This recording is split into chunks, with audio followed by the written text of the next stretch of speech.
नमस्कार और स्वागत है आप सभी का देसी विमाश में। जाम जटिल मुद्दों को आसान भाषा में समझाने की कोशिश करते हैं। आज का विषय बेहद अहम है। भारत ने अमेरिका पर 32,000 करोड़ रुपए का tax world trade organization WTO में ठोक दिया है और इसमें ब्राजील ने भी भारत का साथ दिया है। क्या ये अमेरिका के खिलाफ एक बड़ा मोर्चा है? क्या भारत अब व्यापार नीति में भी आक्रामक होता जा रहा है? इस पॉडकास्ट में हम आपको बताएंगे कि ये मामला क्या है, क्यों ये इतना जरूरी है और भारत के इस कदम के अंतर्राष्ट्रीय असर क्या हो सकते हैं, और वो भी एकदम सरल और स्पष्ट भाषा में। तो अगर आप ऐसे ही समसामयिक और इंटरनेशनल मामलों को सीधे और साफ तरीके से समझना चाहते हैं तो चैनल को सब्सक्राइब करें और बेल आइकॉन दबाना ना भूलें। इस वीडियो में प्रस्तुत जानकारी विश्वसनीय वेबसाइटों, डिजिटल न्यूज स्रोतों और सोशल मीडिया चर्चाओं पर आधारित है। हमारा उद्देश्य केवल सूचना देना है, किसी भी तरह की राजनीतिक प्रवृत्ति या भ्रामक जानकारी का समर्थन नहीं किया गया है। हाँ, तो चलिए शुरू करते हैं। तो ये जो खबर है भारत के WTO में अमेरिका पर जवाबी टैरिफ की, ये काफी बड़ी बात लगती है, खासकर रकम देखकर 32,000 करोड़। जी हाँ, ये रकम दोगुनी कर दी गई है। पहले भारत ने लगभग 1.9 बिलियन मतलब करीब 16,000 करोड़ का प्रस्ताव दिया था। अब इसे बढ़ाकर 3.8 बिलियन कर दिया गया है। दोगुना क्यों? मतलब अचानक से इतना बड़ा बदलाव? असल में ये अमेरिका के ही एक कदम का जवाब है। आपको याद होगा, अमेरिका ने पहले भारतीय स्टील पर 25% टैरिफ लगाया था, जिससे बाद में बढ़ाकर 50% कर दिया। हाँ, और एल्यूमिनियम पर भी 10% लगाया था। बिल्कुल। तो अमेरिका ने जब स्टील पर टैरिफ दोगुना किया तो भारत के निर्यात पर असर भी मतलब एक तरह से दोगुना हो गया। तो भारत का तर्क ये है कि अगर असर दोगुना हुआ है तो जवाबी कार्रवाई भी दोगुनी होनी चाहिए। अच्छा, ये तो एक्शन रिएक्शन वाली बात हो गई। हाँ, और भारत ने WTO को पहले ही बता दिया था कि वो इस रकम को संशोधित करने का अधिकार रखता है। मतलब ये कोई अचानक लिया गया फैसला नहीं है, बल्कि सोची समझी रणनीति का हिस्सा लगता है। अमेरिका ने अपनी राष्ट्रीय सुरक्षा का हवाला दिया था। उनके यहाँ एक कानून है, धारा 232, जो उन्हें ऐसे मामलों में एक तरफा कदम उठाने की इजाजत देता है। लेकिन भारत इसे राष्ट्रीय सुरक्षा का मुद्दा नहीं मानता, सही कहा? नहीं, बिल्कुल नहीं। भारत का कहना है कि ये राष्ट्रीय सुरक्षा नहीं बल्कि एक व्यापार सुरक्षा उपाय है, मतलब जिसे सेफगार्ड मेजर कहते हैं, जिसका मकसद सिर्फ अपने घरेलू उद्योगों को बचाना होता है। राष्ट्रीय सुरक्षा से इसका लेना देना नहीं। ये दिलचस्प है। और ये सब हो रहा है जब भारत और अमेरिका के बीच वो व्यापार समझौते को लेकर बातचीत भी चल रही है। जी हाँ, यही बात इसे और भी अहम बना देती है। एक तरफ तो बातचीत चल रही है, दूसरी तरफ ये कड़े कदम उठाए जा रहे हैं। तो इसका क्या मतलब निकालें? क्या बातचीत पटरी से उतर रही है? शायद ये कहना जल्दबाजी होगी, लेकिन हाँ, इससे भारत का एक साफ संदेश जाता है कि वो अपने राष्ट्रीय हितों को लेकर कोई समझौता नहीं करेगा, भले ही बातचीत चल रही हो। मतलब वो एक तरह से दबाव बना रहे हैं, कह सकते हैं, या फिर अपनी पोजीशन मजबूत कर रहे हैं। देखिए, वाणिज्य मंत्री पीयूष गोयल ने भी हाल ही में कहा था कि भारत किसी डेडलाइन के दबाव में नहीं है और एक संतुलित समझौता चाहता है। हाँ, और उन्होंने ये भी साफ किया था कि कुछ संवेदनशील क्षेत्र जैसे ऑटोमोटिव, डेयरी, कृषि, ये सब बातचीत का हिस्सा नहीं होंगे। बिल्कुल। तो भारत अपनी शर्तें काफी स्पष्ट रख रहा है। वो बातचीत चाहता है, लेकिन अपनी शर्तों पर और अपने हितों को सबसे ऊपर रखकर। ठीक है, ये तो हुई भारत की बात। अब आते हैं ब्राजील पर। वहां क्या हो रहा है? सुना है मामला और भी पेचीदा है। हाँ, ब्राजील का मामला तो बिल्कुल अलग है।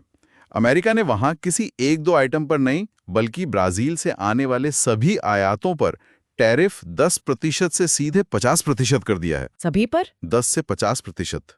ये तो बहुत ज्यादा है। और इसकी वजह क्या बताइए? यही तो सबसे अजीब बात है। अमेरिका ने वजह बताई है ब्राजील के आंतरिक मामले। आंतरिक मामले मतलब? हाँ, जैसे कि वहां के पूर्व राष्ट्रपति बोल्सोनारो पर जो कानूनी कार्रवाई चल रही है वो, फिर डिजिटल व्यापार को लेकर ब्राजील के अपने कुछ नियम हैं, उन पर आपत्ति, और तो और ब्राजील में चुनाव और अभिव्यक्ति की स्वतंत्रता को लेकर भी चिंता जताई है। एक मिनट, व्यापार टैरिफ का किसी देश के अंदरूनी मामलों से, जैसे कि पूर्व राष्ट्रपति पर केस या अभिव्यक्ति की स्वतंत्रता से क्या लेना देना?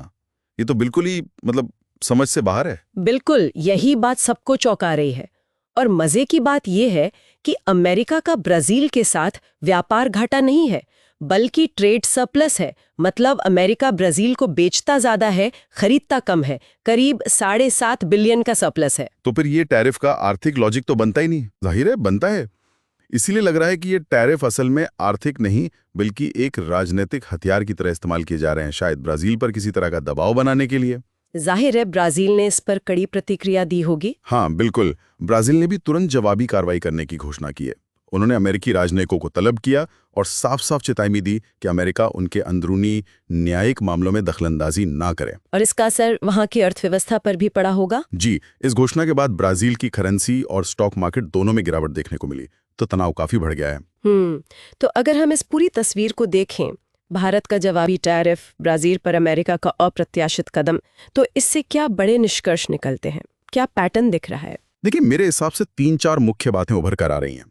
पहली तो ये कि भारत अब अपनी व्यापार नीति को लेकर ज्यादा मुखर, ज्यादा असर्टिव हो रहा है। मतलब अब वो सिर्फ बचाव नहीं कर रहा बल्कि जवाब भी दे रहा है। हाँ, और मोगे अंतर्राष्ट्रीय नियमों के दायरे में रहकर, जैसे WTO का इस्तेमाल करके, और एक आनुपातिक मतलब प्रोपोर्शनल जवाब दे रहा है। ठीक है, और दूसरी बात ये कि अमेरिका ऐसा लगता है कि टैरिफ का इस्तेमाल सिर्फ अपने आर्थिक हितों को साधने के लिए नहीं कर रहा, बल्कि एक राजनीतिक हथियार के तौर पर भी कर रहा है। जैसा हमने ब्राजील के मामले में देखा, दूसरे देशों के आंतरिक मामलों में दखल देने या उन पर दबाव बनाने के लिए भी। ये एक चिंताजनक ट्रेंड हो सकता है। हाँ, ये वाकई चिंता की बात है।